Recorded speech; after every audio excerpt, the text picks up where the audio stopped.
প্রিয় ছাত্রছাত্রী, আজকে আমি তোমাদেরকে এই ভিডিওর মাধ্যমে ক্লাস 9-এর ভৌতবিজ্ঞানের যে সমস্ত প্রশ্নগুলো দেওয়া হচ্ছে 2025 সালের রায়মার্টিন প্রশ্নবিচিত্রাতে থার্ড সামেটিভের জন্য অর্থাৎ তৃতীয় পর্যায়ক্রমিক মূল্যায়নের জন্য এই 4 নম্বর স্কুলে যে প্রশ্নগুলো আছে পেজ নম্বর 298-তে গ্রুপ এ, বি এবং সি অর্থাৎ 3টে বিভাগের প্রশ্ন, এমসিকিউ এসকিউ টাইপসের যে প্রশ্নগুলো আছে 1 নম্বর এবং 2 নম্বর প্রশ্নমানের, সেই সমস্ত প্রশ্নগুলোর উত্তর আলোচনা করবো আমরা আজকে এই ভিডিওর মাধ্যমে এই 3টে বিভাগের।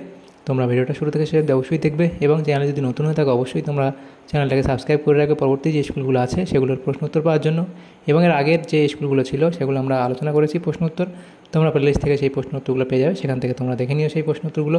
আজকে আমরা আলোচনা করবো এই 4 নম্বর স্কুলের প্রশ্ন উত্তরগুলো।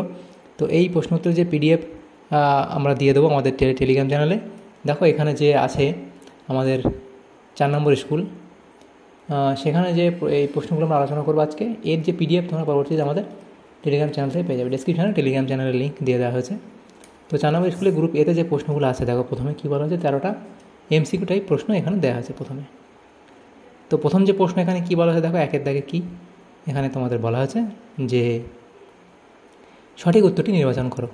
একের দাগের 1.1 মাত্রাবিহীন এককযুক্ত রাশিটি হলো, মাত্রাবিহীন এককযুক্ত রাশিটি হলো, তাহলে এটা হবে কি ঘনকোণ অর্থাৎ অপশান সি। এরপরে আছে বস্তুকণা সমবেগে চললে তাহলে কী হয়, বস্তুকণা সমবেগে চললে কি হয়, তার এখানে ত্বরণ থাকবে না, অপশান বি। এরপরে প্লবতা নির্ভর করে না, তাহলে প্লবতা নির্ভর করে না নিমজ্জিত বস্তুর ঘনত্বের ওপর। এরপরে আছে এম ও 4m ভরের দুটি বস্তুর গতিশক্তির অনুপাত 2:1 হলে তাদের ভরবেগের অনুপাত হবে, তাহলে তাদের ভরবেগের অনুপাত কত হবে, তাহলে তাদের ভরবেগের অনুপাত কত হবে, এটা হবে তোমাদের 1:√2। এরপরে যে প্রশ্ন আছে দেখো, সেখানে বলা হয়েছে 0 ডিগ্রি সেন্টিগ্রেড তাপমাত্রায় 2 গ্রাম বরফকে 2 ক্যালোরি তাপ প্রয়োগ করা হলে এটা কি হবে, তাহলে কি হবে, এটা হবে অপশান এ হবে সঠিক উত্তর, যে পুরো বরফ গলবে না। এরপরে যেটা আছে সেটা হলো কি ল্যামডা তরঙ্গদৈর্ঘ্যের তির্যক তরঙ্গের পরপর দুটি তরঙ্গ শীর্ষের মধ্যে ব্যবধান হলো, তাহলে এখানে ব্যবধান কত হবে, তাহলে এটা তোমাদের ব্যবধান হবে অপশান বি অর্থাৎ λ/2। এরপরে প্রশ্ন পদার্থ কোনটির ক্ষেত্রে বোরের পরমাণু মডেল তত্ত্ব প্রযোজ্য নয়, সেটা হবে অপশান সি। এরপরের প্রশ্ন 22 গ্রাম কার্বন ডাইঅক্সাইডে n সংখ্যক অণু থাকলে 32 গ্রাম সালফার ডাইঅক্সাইডে অণুর সংখ্যা হবে, তাহলে অণুর সংখ্যা কত হবে, এখানে তোমাদের দেখো যেটা হবে তোমাদের যে এটা হবে তোমাদের অপশান এন অর্থাৎ অপশান বি হবে সঠিক উত্তর। এরপরে আছে তরল এরোসলের উদাহরণ হলো, তরল এরোসলের উদাহরণ কি, তাহলে তরল এরোসলের উদাহরণ হচ্ছে কুয়াশা, অপশান এ। এরপরে আছে একটি দ্রবণে লিটমাসের বর্ণ নীল, দ্রবণটির পিএইচ হবে, তাহলে দ্রবণটির পিএইচ কী হবে, অপশান বি অর্থাৎ >7। এরপরে প্রশ্ন জৈব অ্যাসিডগুলি কার্বন ঘটিত জৈব যৌগ, নিচের কোনটি জৈব অ্যাসিড নয়, তাহলে নিচের কোনটি জৈব অ্যাসিড নয়, তাহলে সেটা হবে কি কার্বনিক অ্যাসিড, অপশান ডি। পরের প্রশ্ন দেখো কী বলা আছে, গ্লিসারল ও জলের মিশ্রণের উপাদানগুলিকে পৃথক করার পদ্ধতি হলো, এটা হবে অপশানে অর্থাৎ আংশিক পাতন। এর পরের প্রশ্ন কি, যেটা বলা আছে WHO এর মতে জলে ফ্লোরাইডের নিরাপদ মাত্রা হলো 1.5 mg/লিটার, তাহলে এখানে যে এমসিকিউ টাইপ প্রশ্নগুলো ছিল সেগুলো হলো। এর পরের যে প্রশ্নগুলো আছে দেখো বিভাগ গ্রুপ বি, সেখানে আমাদের 23টা প্রশ্ন আছে, 1 নম্বর করে 23 নম্বর দেওয়া হচ্ছে, এগুলো আমরা নেক্সট পেজে আলোচনা করব। দেখো প্রথম প্রশ্ন কি বলা ছিল, AB/CA², এখানে দেখো AB/CA² রাশিটিতে, এখানে দেখো AB/CA² রাশিটিতে হচ্ছে ভর এ, বেগ বি এবং সময় সি হলে রাশিটির মাত্রিক সংখ্যা নির্ণয় করো, এখানে দেখো করে দেওয়া হয়েছে। এরপরে শূন্যস্থান পূরণ করো, 1 কেজি ভর সমান -9 9.8 × 10⁵ ডাইন। এরপরে কোনো বস্তুর বেগ নেই কিন্তু ত্বরণ বর্তমান, উদাহরণ দাও, তাহলে এটা তোমরা এভাবে উদাহরণ দেবে। এবং তোমরা এটা যে এখানে তোমরা এটা লিখবে 2-1টা, অথবা দিয়ে প্রশ্ন ছিল যে সমবেগে গতিশীল কোনো কণার সরণ সময় লেখচিত্র অঙ্কন করো, তাহলে সমবেগে গতিশীল কোনো কণার সরণ সময় লেখচিত্র এটা তোমরা অঙ্কন করবে। এরপরে প্রশ্ন দেখো এটা এদিকে ডিস্টেন্স হচ্ছে সরণ, তাহলে এদিকে হলো সরণ আর এটা হচ্ছে কি টাইম হচ্ছে সময়। এরপরের প্রশ্ন শূন্যস্থান পূরণ করো, ঘর্ষণহীন রাস্তায় সমবেগে গতিশীল গাড়ি দ্বারা কৃতকার্য, তাহলে সেটা হবে কত, কৃতকার্য 0, তাহলে এখানে তোমরা লিখবে শূন্যস্থানে যে কৃতকার্য হবে কত, 0। এরপরের যে প্রশ্নগুলো দেখো 5-এর দাগে m ভরের বস্তুর গতিশক্তি E হলে এর ভরবেগ কত, তাহলে m ভরের বস্তুর গতিশক্তি E হলে এর ভরবেগ p হবে, p আমরা ধরে নেব কি, আমরা জানি E = 1/2 mv², এবং p আমরা জানি কি m × v ভর ইন্টু বেগ, তাহলে এখানে v এর মান আমরা কি জানি তাহলে ভি এর এখানে যদি ভি ইকুয়ালস কী লিখবে, পি বাই এম লিখতে পারি। এবার দেখো ই সমান সমান কী করবো, হাফ এম, এবং এই ভি এর জায়গায় আমরা এই ভি এর এই ভ্যালুটা বসাবো, পি বাই এম এর এটা বসাবো, তাহলে স্কোয়ার হয়ে যাবে। তারপর দেখো এটা আমরা গুণ করে দেবো দুই দিকে, পি স্কোয়ার এবং এম স্কোয়ার উপর নিচে, তাহলে তারপর লাইন হবে হাফ, এদিকে এম একটা কেটে গেলে পি স্কোয়ার বাই 2m হবে। সুতরাং পি সমান সমান কত হয়, √2। এ দেখেন এই যে পি স্কোয়ার, তাহলে পরের লাইন আমরা লিখতে পারি পি স্কোয়ার সমান সমান এই 2m ইন্টু এদিকে ই, তাহলে 2m ইন্টু ই, অর্থাৎ পি সমান সমান কত হবে, √2m ইন্টু ই। এটা এক লাইন কম করা আছে, এটা করলেও করতে পারবো। এরপর অথবা দিয়ে প্রশ্ন ছিল একটি ইঞ্জিনের ক্ষমতা 2 HP হলে ওই ইঞ্জিন প্রতি সেকেন্ডে কত জুল কার্য করবে, এটা লিখবে। এরপরে যেটা আছে দেখো, প্রশ্ন হলো 20 ক্যালোরি তাপ উৎপন্ন করতে কত জুল কার্য করতে হবে। এরপরে প্রশ্ন, বার্নৌলির উপপাদ্য কোন সংরক্ষণ নীতির ওপর প্রতিষ্ঠিত, শক্তি সংরক্ষণ নীতির ওপর প্রতিষ্ঠিত। শব্দের তীব্রতার একক কি, ওয়াট প্রতি বর্গ মিটার বা ওয়াট পার মিটার স্কোয়ার বা ডেসিবেল। এরপরের প্রশ্ন, ক্ষণস্থায়ী শব্দের শব্দ নির্বন্ধকালের মান কত, সত্য বা মিথ্যা লেখো। 40 ডিগ্রি সি উষ্ণতা, স্প্লিন ঠিক করবে, এটা উষ্ণতা হবে। 40 ডিগ্রি সি উষ্ণতায় জলে ঘনত্ব সর্বনিম্ন, এটা কি মিথ্যা। এরপরের যে প্রশ্ন দেখো বলা হয়েছে, সব স্থিতি বা গতি হলো আপেক্ষিক, এটা সত্য। এরপরের প্রশ্ন কি যেটা বলা আছে দেখো, সেটা হলো ঘাত বা ক্ষেত্রফল রাশিটি স্কেলার না ভেক্টর, তাহলে এটা হবে স্কেলার রাশি। এরপরের প্রশ্ন, এটা হবে ভেক্টর রাশি। এরপরের প্রশ্ন, নিউট্রন ও প্রোটন কণার মধ্যে ড্যাশ কণার আদান প্রদানের ফলে নিউক্লিয় বলের উৎপত্তি হয়, লিখবে পাই মেশন, বা এটা হবে পাইয়ন, এটা লিখতে পারে পাই মেশন লিখবে। পাই মেশন কণার আদান প্রদানের ফলে নিউক্লিয় বলের উৎপত্তি হয়।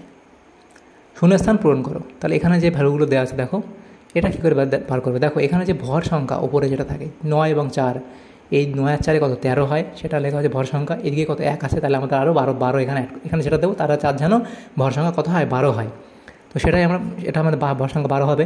পারমাণবিক সংখ্যা এ করবো, এখানে যদি 4 এবং এখানে কত আছে 2, তাহলে 6, এবং এদিকে কত আছে 0, তাহলে আমাদের এমন একটা সংখ্যা এখানে অ্যাড করতে হবে তার পারমাণবিক সংখ্যা কত হয়, যেন 6 হয়। তাহলে কি যেহেতু মৌলটির পারমাণবিক সংখ্যা 6, তাই এটি হলো কার্বন, এবং হলো যে ভর হচ্ছে 12, তাহলে কার্বন এখানে 6, কার্বন এখানে 12, এই সংখ্যাটা এখানে লিখতে হবে, 12C6। এরপরে যে প্রশ্নগুলো আছে দেখো, পরের প্রশ্ন দেখো কী বলা আছে, একটি মৌলের পরমাণুর এম কক্ষে 3টি ইলেকট্রন আছে, মৌলটির পরমাণুর নিউক্লিয়াসে 14টি নিউট্রন থাকলে তার ভর সংখ্যা কত হবে।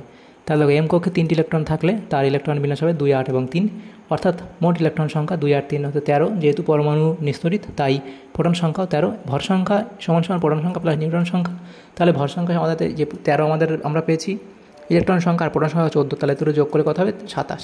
তাহলে আমাদের কী চেয়েছে, তার ভর সংখ্যা কত, তাহলে দেখো ভর সংখ্যা সমান প্রোটন সংখ্যা প্লাস নিউট্রন সংখ্যা, তাহলে যোগ করে কত হবে 27। এরপরে প্রশ্ন 1 AMU সমান সমান, এটা বলা আছে নাইট্রোজেনের N হচ্ছে = 14, এটি একটি পরমাণুর প্রকৃত ওজন কত গ্রাম হবে, তাহলে এটা হবে, এটা করে নেবে। এরপরে প্রশ্ন, এত গ্রাম অ্যাসিটিলিন এর মোল সংখ্যা কত। এরপরে প্রশ্ন, এটা মিশেল কি, অজলীয় দ্রাবক হিসেবে মিথাইল অ্যালকোহল ব্যবহারের একটি ক্ষতিকারক দিক উল্লেখ করো, সত্য বা মিথ্যা লেখো। ডাইসোডিয়াম হাইড্রোজেন ফসফেট একটি আলমিক লবণ, এটা মিথ্যা বলা হয়েছে। এরপরে প্রশ্ন, স্টোন ক্যান্সার কি, সেটা লিখবে অবধি। এরপরে আছে দেখো অথবা দিয়ে প্রশ্ন, একটি সিস্টেমিক অ্যান্টাসিডের উদাহরণ দাও। এরপরে অ্যাজিওট্রপিক মিশ্রণ কি, তাহলে অ্যাজিওট্রপিক মিশ্রণ কি সেটা তোমার এখান থেকে অবধি লিখবে। পেট্রোলিয়াম এর পরিশোধনে অবশেষ রূপে কী পাওয়া যায়। এরপরে ইউট্রোফিকেশান কি, যে কৃষিকাজে ব্যবহৃত ফসফেট জাতীয় অজৈব সার ডিটারজেন্টে উপস্থিত ফসফেট যৌগ এবং উদ্ভিদের বৃদ্ধির জন্য অন্যান্য পুষ্টিকর উপাদান জলাশয়ে মিশ্রিত হওয়ার ফলে শৈবাল, কচুরিপানা ও বিভিন্ন জলজ উদ্ভিদের দ্রুত বৃদ্ধির ঘটনাকে অতি পৌষ্টিকতা বা ইউট্রোফিকেশন বলে। এরপরে জলে কোন জাতীয় লবণ দ্রবীভূত থাকলে অস্থায়ী ক্ষরতার সৃষ্টি হয়, সেটা লিখবে। অথবা দিয়ে প্রশ্ন ছিল, জলে কোন মৌলের প্রাদুর্ভাবে নকনি সিনড্রোম রোগ হয়, এটা ফ্লুরাইড, স্পেলিং ঠিক করে নিয়ে, এটা ফ্লুরাইড মৌলের প্রাদুর্ভাবে নকনি সিনড্রোম রোগ দেখা যায়। এরপরের প্রশ্ন, গ্রুপ সিতে যে প্রশ্নগুলো আছে দেখো, গ্রুপ সিতে প্রশ্নগুলো যেগুলো বলা আছে দেখো 2 নম্বর করে দেওয়া, 15টা প্রশ্ন, এখানে 23 নম্বর দেওয়া হয়েছে। তো প্রথম প্রশ্ন কি আছে, ওজন বাক্সের বাটখারাগুলির ভরের অনুপাত কত, তাহলে সেটা এখানে লিখবে, এবং এদের সাহায্যে সর্বোচ্চ ও সর্বনিম্ন কতটা মাপা যায় সেটা। সাইফনের দুটি ব্যবহার লেখো, সাইফনের দুটি ব্যবহার লিখবে, এবং সান্দ্রতা ও ঘর্ষণের মধ্যে দুটি পার্থক্য দেওয়া আছে লিখে নিও। এরপরে হুকের সূত্রটি লেখো, স্থিতিস্থাপক সীমার মধ্যে পীড়ন বিকৃতি সমানুপাতিক, অর্থাৎ পীড়ন বাই বিকৃতি সমান ধ্রুবক। এই সূত্র থেকে স্থিতিস্থাপক গুণাঙ্কের সংজ্ঞা দাও। এরপরের যে প্রশ্নগুলো দেখো সেটা হচ্ছে 300 মিটার পার সেকেন্ড বেগে চলা একটি রকেটের উপর 210 নিউটন বল কাজ করছে, এক্ষেত্রে রকেটটি জ্বালানি দহনের হার কত।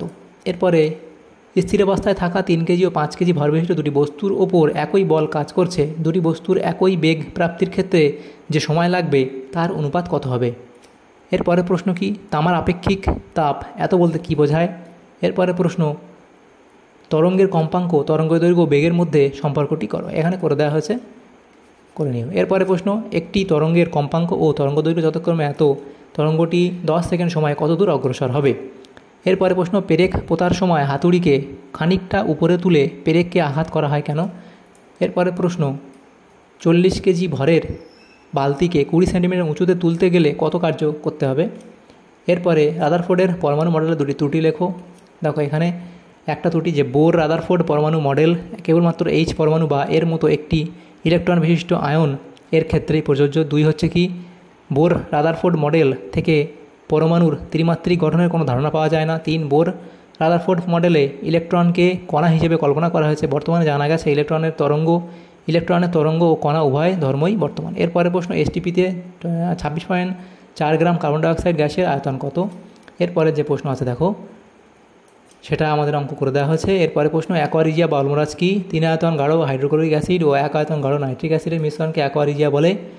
আর এর ব্যবহার লেখো। অ্যাকোয়ারিজিয়া সোনা, রূপা, প্ল্যাটিনাম প্রভৃতি বর ধাতুকে, অর্থাৎ এখানে বর ধাতুকে দ্রবীভূত করার কাজে ব্যবহৃত হয়। এরপরে প্রশমন ক্রিয়া কি। অক্সালিক অ্যাসিড এবং সোডিয়াম হাইড্রোক্সাইডের প্রশমন বিক্রিয়ায় কী নির্দেশক ব্যবহার করবে। পরের প্রশ্ন তাকে বলা আছে কি, আংশিক পাতন পদ্ধতির নীতিটি লেখো, অবধি লিখবে। অথবা এই প্রশ্ন ছিল বিওজি ফানেলের সাহায্যে কীভাবে জল ও কেরোসিনের মিশ্রণ থেকে উভয়কে পৃথক করবে।